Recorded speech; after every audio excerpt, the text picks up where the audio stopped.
రైతులో ఉన్న వ్యాపారస్తులకు ఇతరత్ర చుట్టుముట్టున్న వ్యాపారస్తులకు అందరికీ కూడా ఒక విజ్ఞప్తి.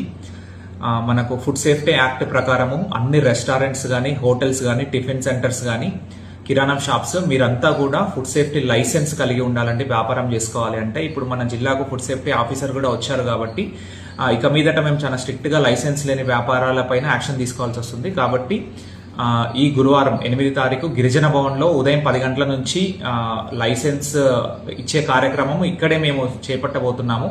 సో అన్ని హోటల్స్, రెస్టారెంట్స్ కానీ, టిఫిన్ సెంటర్స్, కిరాణం షాప్స్ అందరూ కూడా వచ్చి మీరు లైసెన్స్కి అప్లై చేసి తగిన డాక్యుమెంట్స్ ఇవ్వగలని ప్రార్థన.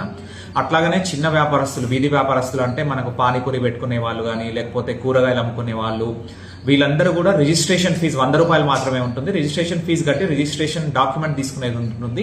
కాబట్టి పెద్ద హోటల్స్, రెస్టారెంట్స్, కిరాణం షాప్స్, మాల్స్ నుంచి చిన్న వీధి వ్యాపారులు, ఫుడ్కి సంబంధించిన ప్రోడక్ట్స్ అమ్మే అందరూ కూడా ఈ 8 తారీఖు గురువారము భద్రాచలంలోని గిరిజన భవన్లో మేము కండక్ట్ చేయబోయే లైసెన్స్ మేళాకు హాజరై మీరు లైసెన్సులు మరియు రిజిస్ట్రేషన్ డాక్యుమెంట్స్ తీసుకోవాలని ప్రార్థన.